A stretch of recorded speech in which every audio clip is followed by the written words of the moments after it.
The ground held moisture from days of light rain, not enough to flood the paths but sufficient to keep them soft underfoot. Boots left shallow impressions that filled slowly with water. The air was cool and carried the faint smell of wet timber and coal smoke. In the early hours before the shift changed, there was little sound beyond coughing from the barracks and the occasional scrape of metal on stone. Nothing suggested urgency. Everything suggested continuation. Places like this did not announce themselves. They were not marked by banners or formal entrances. They existed behind tree lines, beyond rail spurs, or along roads that ended without explanation. By the final years of the war, such places had become routine elements of the landscape, administrative zones where daily life followed schedules fixed on paper long before they were tested by reality. Irma Grese arrived into this system as a young woman whose life had already narrowed in scope. Civilian stability had eroded early in the war years, and opportunity came wrapped in uniform and assignment. The training she received emphasized posture, adherence to rules, and consistency. Instructions were delivered without context. The expectation was not understanding, but execution. Those who worked alongside her later recalled her presence as unremarkable at first. She stood where she was assigned. She followed procedures. She learned quickly which gestures carried authority and which did not. Within the camp structure, authority did not require explanation. It was built into spacing, tone, and repetition. Orders passed downward in short phrases. Compliance moved upward without comment. Daily operations were defined by routine. Roll calls occurred in all weather. Numbers were counted and recounted. Lines were corrected for spacing. Time was measured less by clocks than by repeated actions. Morning inspection, distribution of rations, evening accounting. Fatigue shaped behavior more reliably than ideology.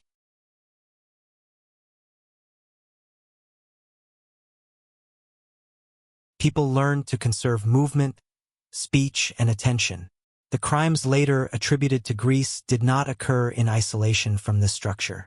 They emerged through gradual expansion of permitted behavior. Camp authority allowed discretion in enforcement, and discretion created opportunity. Violence was rarely dramatic.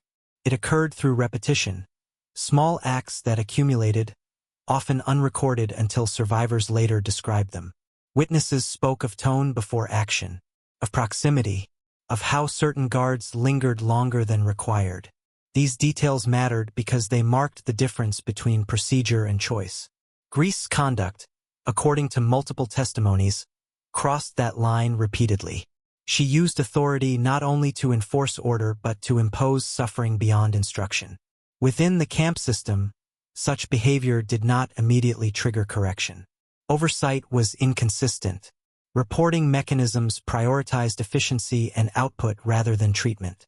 Complaints, when made, were absorbed into a bureaucracy already strained by wartime demands. Absence of consequence functioned as permission. Grese's youth complicated perception even at the time. She was noticeably young compared to many prisoners and some staff. This contrast appeared in testimony not as mitigation, but as confusion. Survivors struggled to reconcile her age with the severity of her actions. The system itself offered no guidance on such contradictions. Rank, not age, defined authority. As the war turned against Germany, conditions inside the camps deteriorated further. Supplies diminished. Overcrowding increased. Orders became contradictory. Guards were instructed to maintain control without resources to do so. Stress increased, and restraint weakened. For some, this resulted in withdrawal. For others, it intensified aggression. Grese remained within the camp system during this period of collapse. Testimony suggests her behavior did not moderate as conditions worsened. Instead,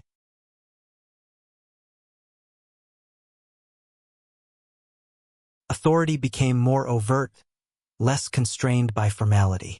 The absence of accountability in the final months removed even the minimal checks that had existed earlier. When evacuation orders came, they arrived without clarity. Prisoners were moved on foot under conditions that offered little chance of survival. Guards followed instructions that shifted daily. Responsibility blurred as command structures broke down. Yet individual actions remained visible to those subjected to them. Capture came without confrontation.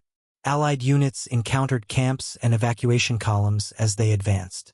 The process of securing personnel was methodical. Guards were separated, searched, registered.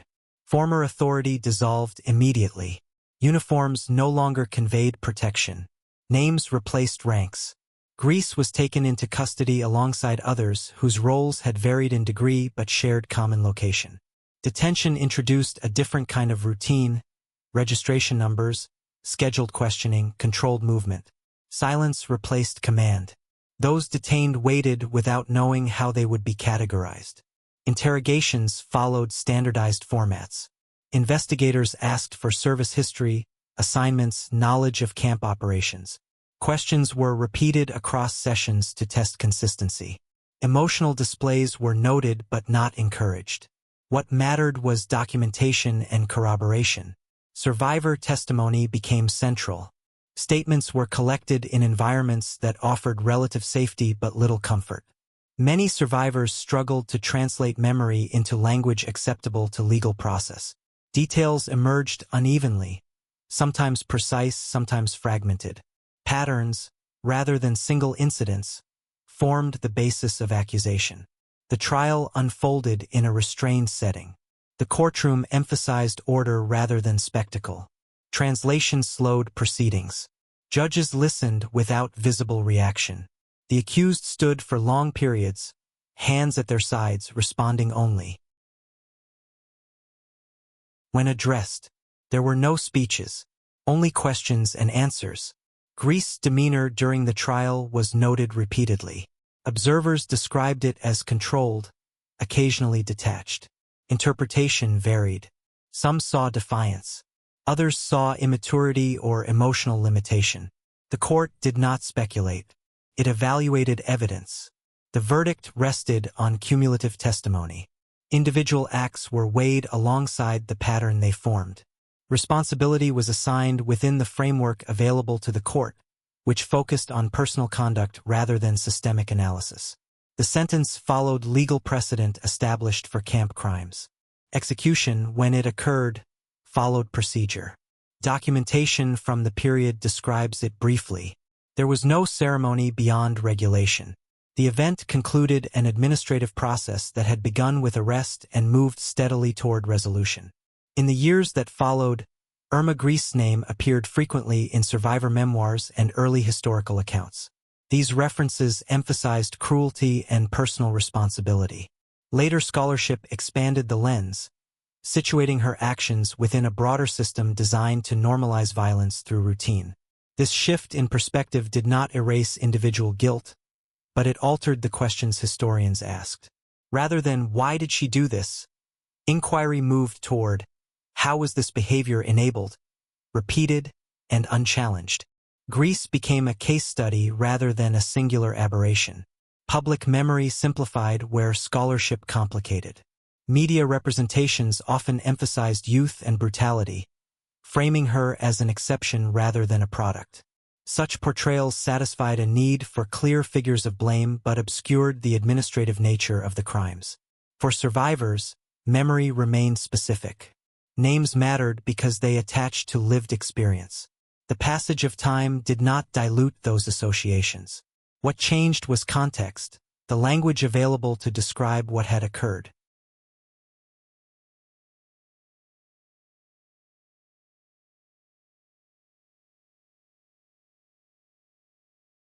Post-war Germany confronted these histories unevenly. Early years emphasized reconstruction. Later decades reopened discussion through trials and education. The narrative of the camps evolved, incorporating both individual testimony and structural analysis. Greece's role remained fixed within the record, though interpretation shifted. Physical traces of the camps diminished over time. Buildings were dismantled or repurposed. Paths disappeared beneath vegetation. Visitors encountered spaces that required explanation to reveal their former function. Silence returned to landscapes once governed by command. What persists is documentation. Transcripts, affidavits, after-action reports. These materials preserve events without resolving their meaning. They record what happened, who was present, what was decided. They do not explain how ordinary individuals adapted to roles that enabled cruelty. Irma Grese's life, examined through this record, offers no clear lesson stated plainly. It shows how authority, when embedded in routine and insulated from accountability, can become personal. It shows how youth does not prevent participation, and how structure can narrow perception until alternatives disappear. The ending of such a story does not feel complete. Execution closes a legal case but not the questions surrounding it. Survivors carried memory forward. Historians continued to reinterpret. Landscapes changed without erasing association. In quiet weather, former campgrounds appear unremarkable. Wind moves through grass. Birds return. The present does not argue with the past. It simply exists alongside it. Understanding requires deliberate attention, not because the history announces itself, but because it does not. The crimes associated with Irma Grese remain part of a larger record of systematic violence carried out through ordinary means. Remembered without exaggeration, they reveal how horror can exist without spectacle, maintained through routine, silence, and compliance.